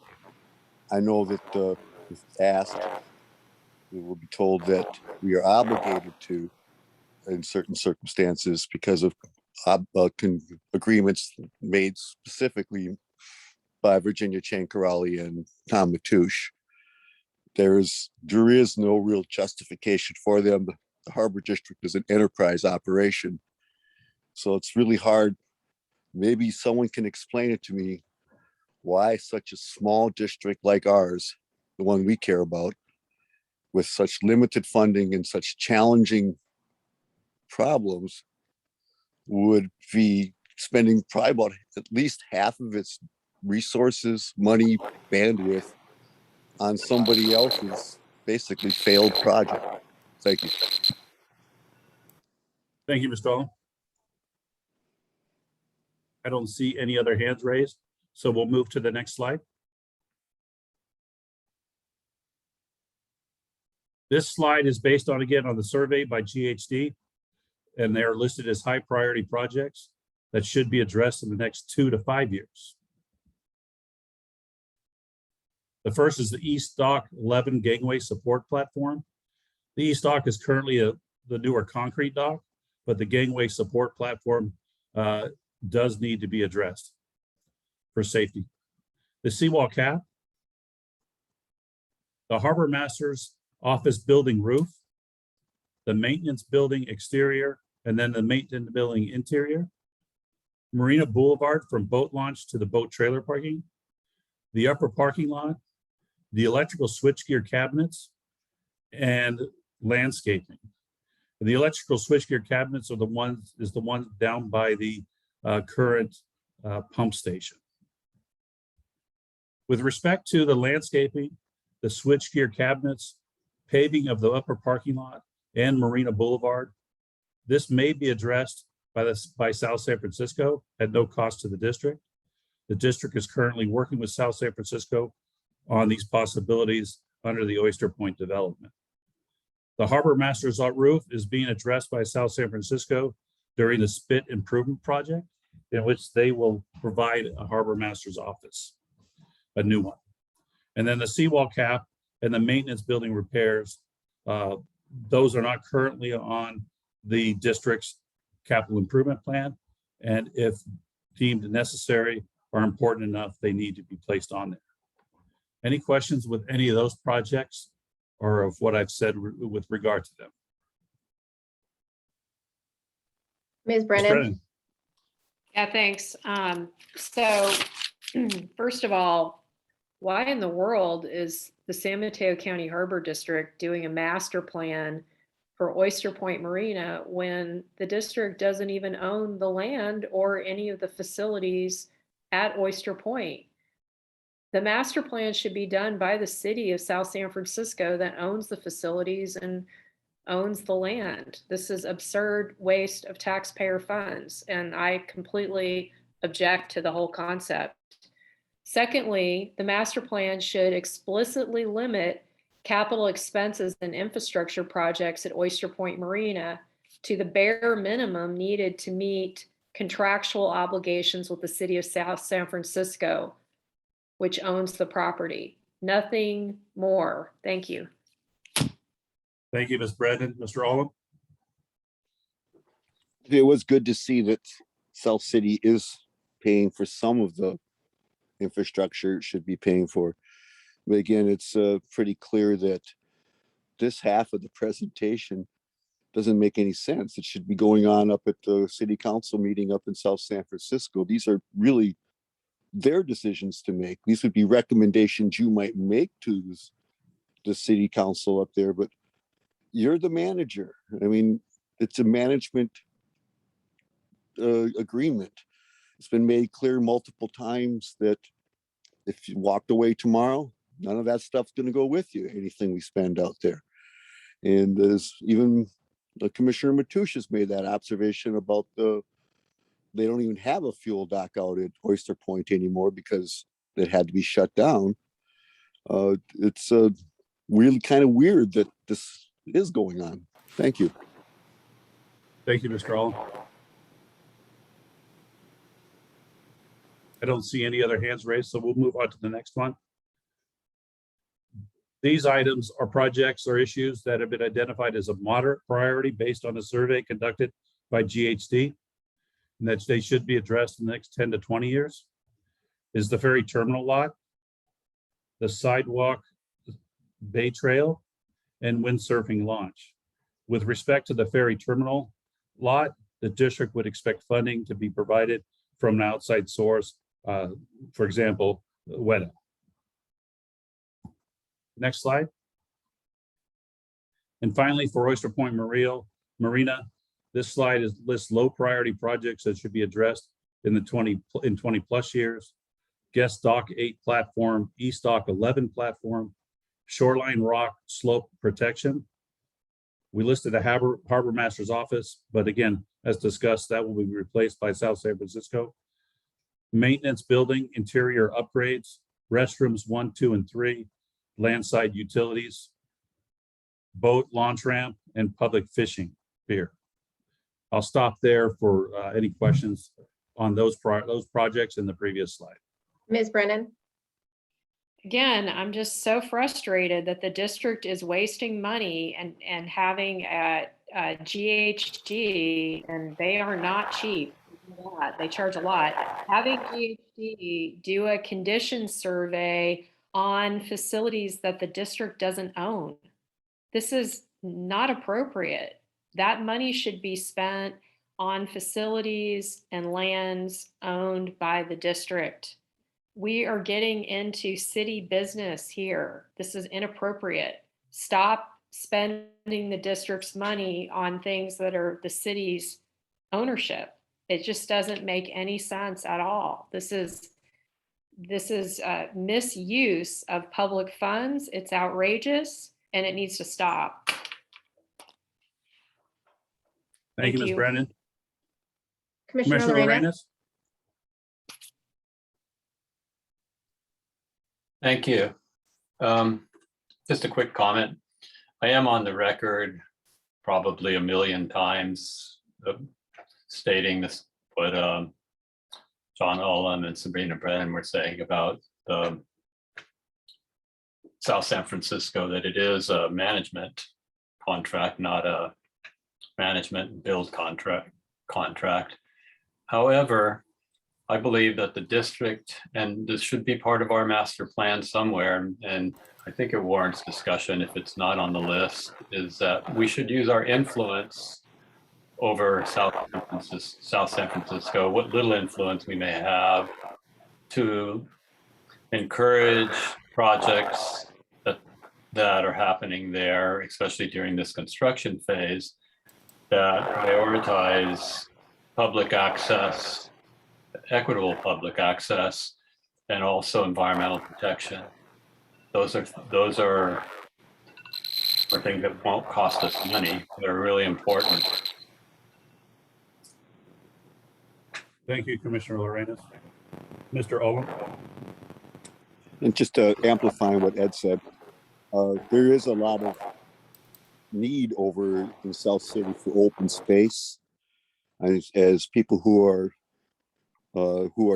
part of the liaison committee knows, there are at least 2 commissioners or city council members up in South City who really were opposed to locking up any more land.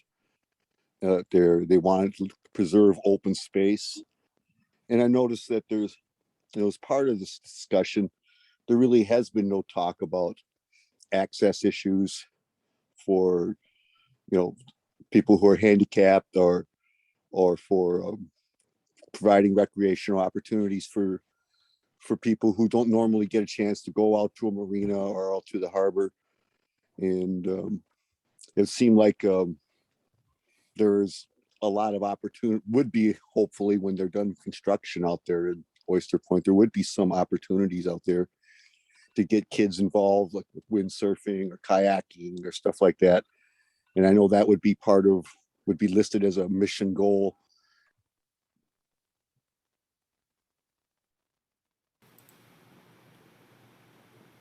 Thank you, Mr. Owen. Appreciate it.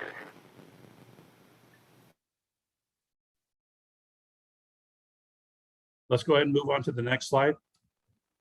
This is a kind of a different focus from what the GHD survey did on conditions for potential projects and the approved project list from the capital improvement plan. This is what we've heard from the public and during our outreach and surveys, and also key stakeholder meetings about potential project opportunities at Pillar Point Harbor. One we heard a lot was fuel dock upgrades, and that's been received loud and clear. Some recommended that marine services or repair facility be returned to Pillar Point Harbor or be created at Pillar Point Harbor to support the fishing fleet. Dried stack or stand boat storage, increased recreational activities, kayak rentals and tours, smaller charter boats, etc. An informational kiosk, an educational space that can provide the history of Pillar Point Harbor, what happens there, and educate the public about the fishing species and also the plants of the area. Rebuilding a RV park for the fishing community and the deckhands of those fishing boats that are needed to make them successful. So it wouldn't be a public RV park, it'd be restricted to fishing vessels only. New commercial fishing pier. A permanent restroom on the West Trail was brought up by several people, and then tonight by Ms. Brennan. Temporary seasonal floating finger docks to support the summer fishing season. And then an approved fisherman's market off of Johnson Pier, but within Pillar Point Harbor. Ms. Brennan? Yeah, thank you. So what I don't see, maybe I missed it, was a comprehensive improvement to the segment of the coastal trail that runs through Pillar Point Harbor. It is long overdue. The coastal trail is the gem of the coast side, and it's a shambles at Pillar Point Harbor. It should be one of the best features, and sadly it's not. So something needs to be done about that. Also, sea level rise planning. I haven't heard anything mentioned about that tonight. And that would seem to be a very crucial thing for the district, considering what is happening with climate change right now. A letter will be forthcoming from the Sierra Club, so look for that. And regarding the RV parking, there's a new RV parking lot, as far as I know, going in next door at the hotel over at Harbor Village. There's no need for additional RV parking at Pillar Point Harbor when there's no room for it and there isn't enough parking for. Thank you, Ms. Brennan. I appreciate your comments. Any further comments from anybody on that list?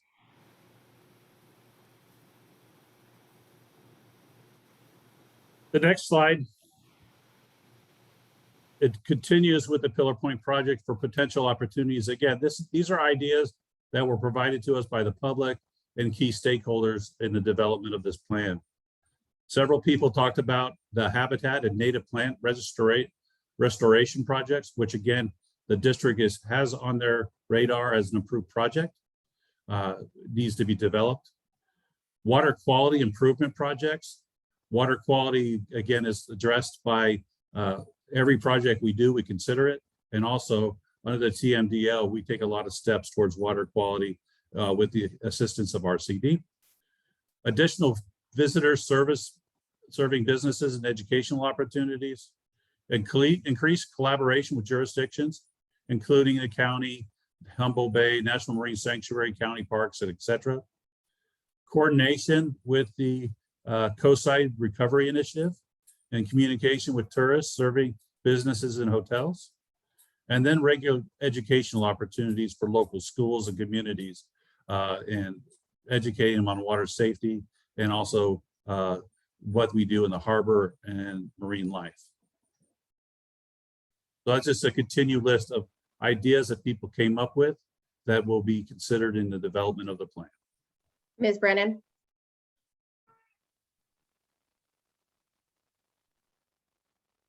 You have your hand up, Ms. Brennan. I just would like to clarify that during stakeholder meetings, I know for a fact that sea level rise planning came up repeatedly, yet I do not see that on this list. That is a glaring omission. The Coastal Commission is going to be looking for that, and it's critical that sea level rise planning be a large part of the master plan. So this cannot get overlooked. It's going to have to be in there or it's going to have to be redone. And if it has to be redone, that's just going to cost the district more money. So you might as well get the master plan right and do some comprehensive sea level rise planning. Thank you.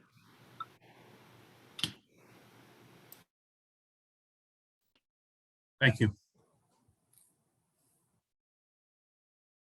Moving to the next slide. Moving back over to Oyster Point Marina, again, from stakeholders in the public.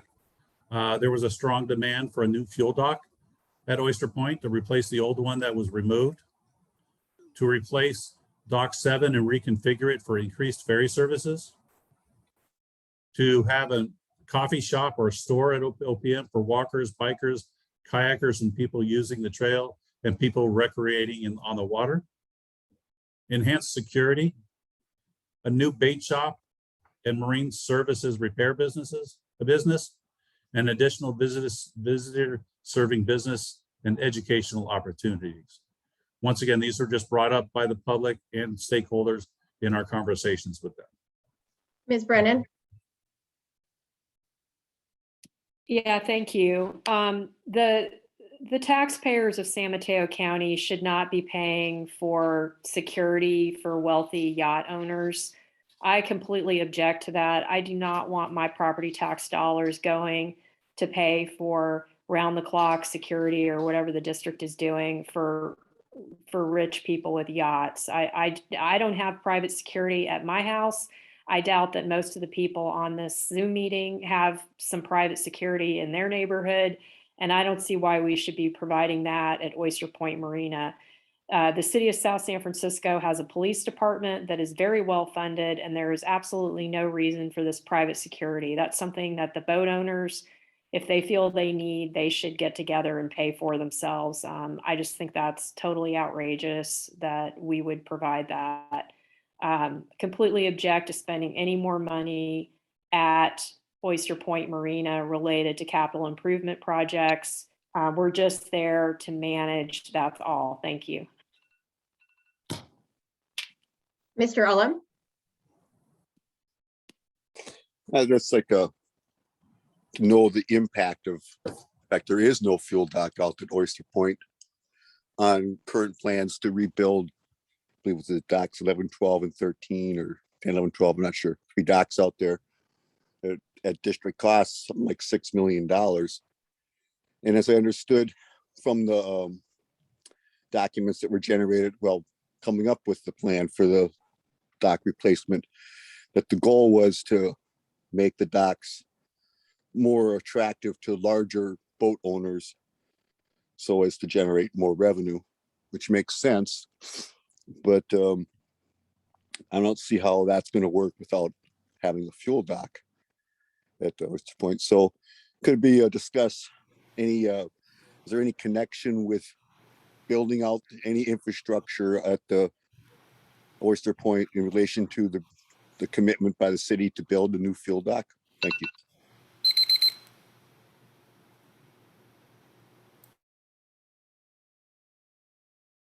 All right, thank you. I don't see any of your hands raised, so we'll move to the next one. Potential opportunities district-wide were also identified by several members of the community. Those included a dredge management plan, coastal settlement management related studies and planning, sea level rise planning, and additional district facilities to serve the public. The pillar point are the Surfers Beach replenishment and harbor dredge project will develop. A result of that will be a dredge management plan for Pillar Point Harbor. Coastal settlement management, again, with the way the sand migrates from south or north to south, will be considered in all the things that we do, especially the Surfers Beach replenishment project. Sea level rise planning is integrated with everything that we do, and every project is taken into sea level rise is taken into consideration and planned into the project itself.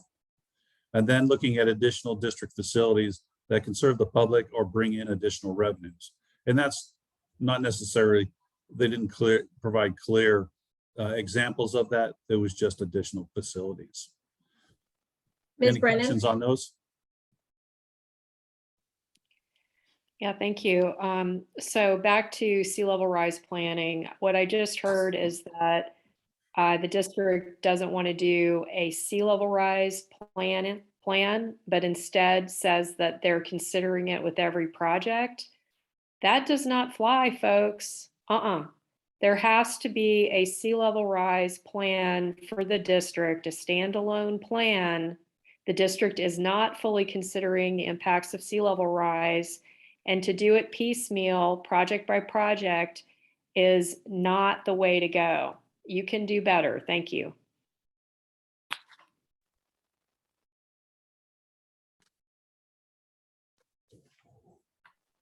I don't see Thank any you. other hands raised.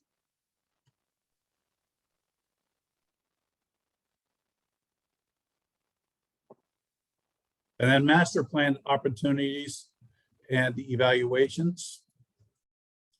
So looking at all the projects and the comments from the public and key stakeholders as we develop the master plan and put the draft together, we'll be looking and considering district legal agreements and obligations. Do the plans achieve the mission, vision, and core values of the district? We're going to consider community input and community benefit of each project. Is it an authorized responsibility of the district to complete that project? Is it compatible with adjacent agencies and in agreement with those agencies? We'll look at the physical site constraints and considerations and sea level rise. And then also, as discussed tonight, the budget constraints of the district as we develop this master plan and future opportunities for the district. Yeah. Mr. Mr. Ullum? Ullum, if you have a question. Just real quick, focusing on the authorized responsibilities.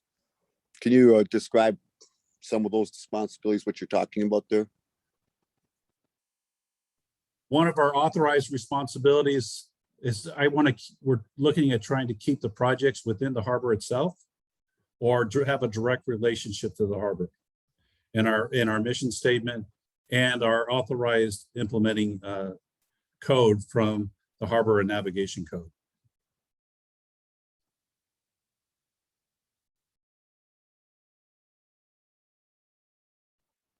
Ms. Brennan? Interesting point about the authorized responsibilities. The authorized responsibilities should not include building new structures, making capital improvements, maintaining facilities that the district doesn't own that are on another public agency's land. That's not something the district should be doing, and it should be an unauthorized action to do so. Thank you. Thank you, Ms. Brennan.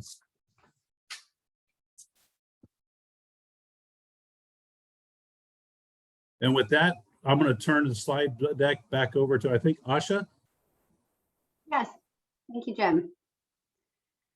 Great. Well, so this slide covers the master plan's draft mission, vision, and core values. So, really the master plan is sought to serve as a comprehensive plan to guide future capital improvement projects, development of land and water under the district's jurisdiction, and to identify physical improvements and opportunities for new district activities at Pillar Point Harbor and Oyster Point Marina. So the dialogue and comments that we've received today and through our past outreach efforts have really been very valuable and helpful for us to be able to then take a step back and provide that higher level of understanding of the needs and to craft an overall mission, vision, and core values statements, which we have here on this slide. So as you can see here, essentially what we're trying to do is take the district's strategic plan and sort of bring, which is even further high level, and sort of bring it down a little bit. So we have the mission statement here. The mission of the San Mateo County Harbor District Master Plan is to create a comprehensive guide that will focus district activities in a relevant, responsive, and realistic manner. And then as you can see here, we have a draft vision and core values. Again, I wanted to emphasize these are draft. These are kind of based on all of the information we've been provided to date. And we look forward to hearing your comments and feedback, as this is really going to help us to put the components of the master plan together. And in the next slide, I'm going to go over a little bit more of kind of the outline of the master plan. But we wanted to kind of just start with this.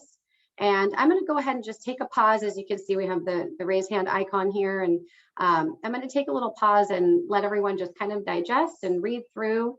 And we're happy to take comments and feedback on this. Mr. Ullum, go ahead. Actually, the mission statement, I wish we would follow that. And I think it's like one of the more relevant observations that's being made here tonight is the realistic manner. I mean, we can talk about all the cool things we want and all the cool ways we want to do it. There's been a reluctance on the part of the board majorities of Harbor District commissioners going on what, 2 or 3 decades, maybe 4 decades, to admit the district does not have the resources to invest money in South San Francisco's infrastructure. I mean, you can see it from the reports, the status of all the infrastructure out there, the condition reports. There's so much stuff that's rated as serious to poor. I mean, this is not a third world country. We live in one of the most wealthy parts of the world. Thank you.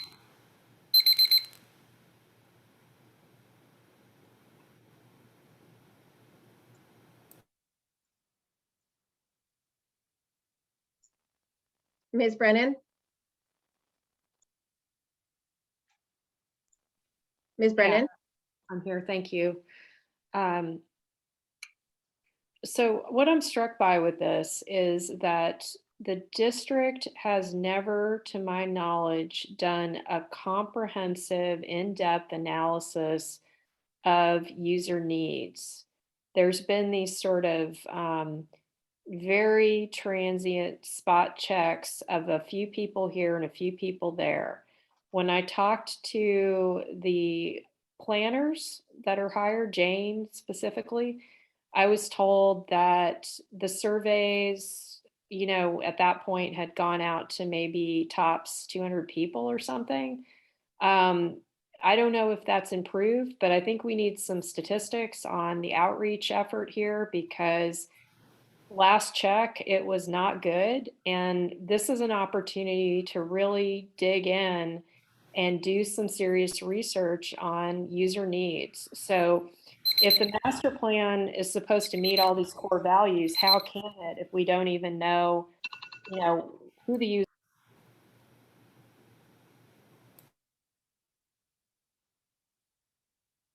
Thank you. Any further comments?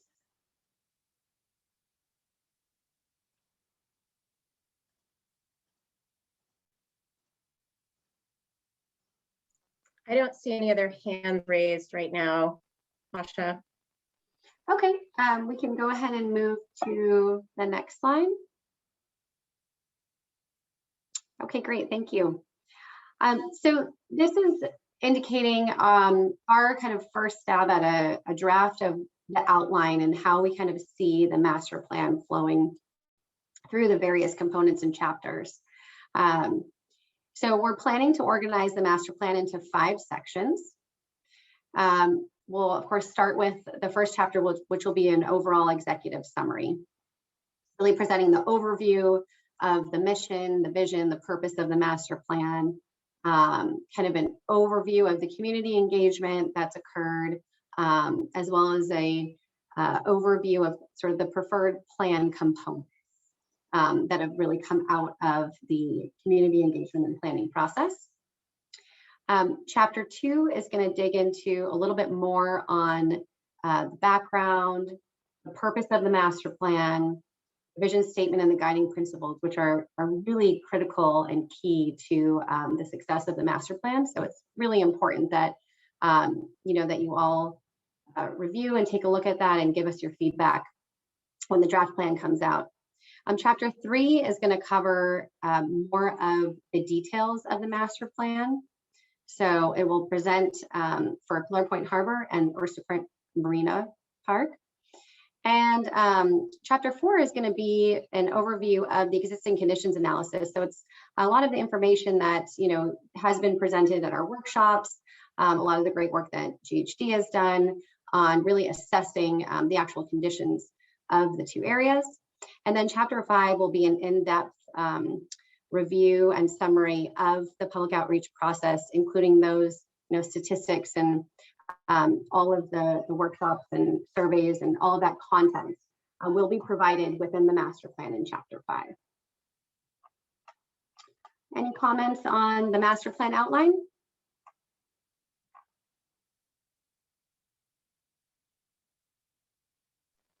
I don't see any hands. Anybody want to opine on the master plan outline?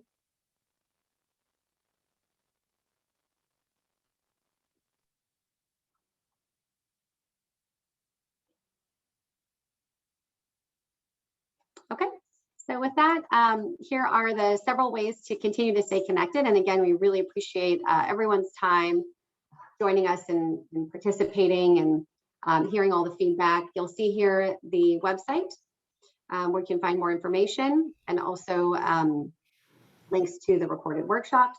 There is the email address that you're always welcome to contact for more information, as well as the phone number. The 4th public workshop will be held in the fall. We don't have an exact date yet, but we'll let you know as soon as we have that.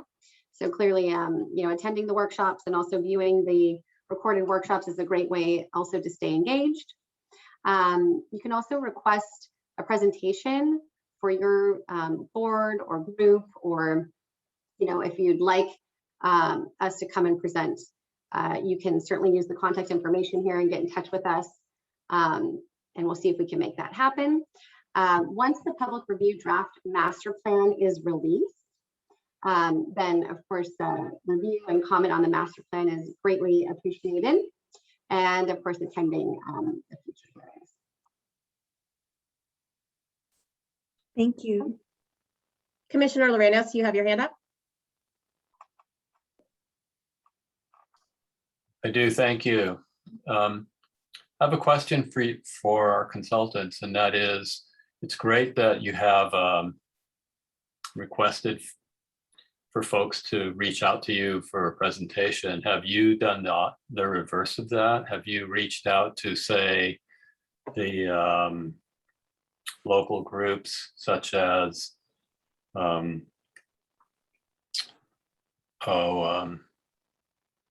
Sierra Club, the environmental groups, also the business organizations in the area here and at Oyster Point, to ask them if they were interested in presentations from you all?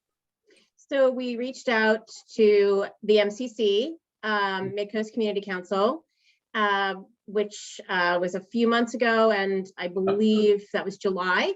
And Captain Pruitt did present there. We reached out to the PMAC. I had a conversation, I believe in April, with the Chamber of Commerce, discussing those opportunities. I do have a few other specific agencies that we reached out to. We did talk to the county, to Half Moon Bay, and offered to make presentations at any one of their city council or community planning commission hearings. We can certainly open that offer up again. But yes, we have reached out to organizations, and certainly we're happy to present at organizations, boards, committees, commissions. Great, thank you. Appreciate it. Jane, so thank you so much, Jane. I'm going to actually take commissioner comments right now. I thank the public for being here and for giving us their opinions, but I do want the commissioners to be able to make a comment. And Jane, while I do appreciate the opportunity for the Harbor District for you to present this to various stakeholders, which I think is important, I also think that should probably be run through the general manager as well. And so I'm sure that that's happening, but I just want that reminder on. Yeah, and I completely understand that. Chair Corrali, Captain Pruitt has been involved in those presentations that have occurred. Thank you. So I'll open this up to public or to commissioner comments. I don't know if anyone of the commissioners wishes to make a comment. Virginia? Yes, Commissioner Zimke. Thanks. I just want to make a comment that I do appreciate all the comments that we received tonight. They seemed very thorough. Particularly, I want to thank everybody for their comments on Oyster Point Marina, since it's in the northern part of the county, which I represent. And going forward, I do recognize that there's going to be some concerns over how we fund all these. But just to address one point that was made about the appropriateness of us doing a master plan, just based on the fact that the district does operate and maintain the Oyster Point Marina and its obligations to do so, I think it is totally appropriate that the district include Oyster Point Marina in the master plan. So once again, just thanks for your comments, and I am going to consider them all. Thanks. Thank you. Commissioner Matoush? I don't know if he's still on. Commissioner Reiering, I think that Commissioner Reiering is on. I'm not sure. Yeah, if I'm she has on. comment. Thank Thank you. you, President Jane Crowley. I will just say thanks very much to Jim and staff for all of your hard work on this. It's a massive amount of work, and I really appreciate it. And I agree with Commissioner Zemke's comment. Thank you. Commissioner Lorenas? Oh, I'd just like to thank everyone for their attendance and for our consultants to reach out to our community. And I'd like to encourage them to keep doing that. Takes time to get people to work on these kinds of projects. They have very busy lives, but thank you again. Thank you. And I'll just make one final comment, which is I'd like to thank the consultants for working with our staff, and especially our staff for their work on this plan and the board as well. I think that the board has had a lot of accomplishments this year, especially in the financial management of the district's money and putting these plans together. This is not just a one-year process. This or two-year process. This has been a multi-year process. And I'm very proud of that.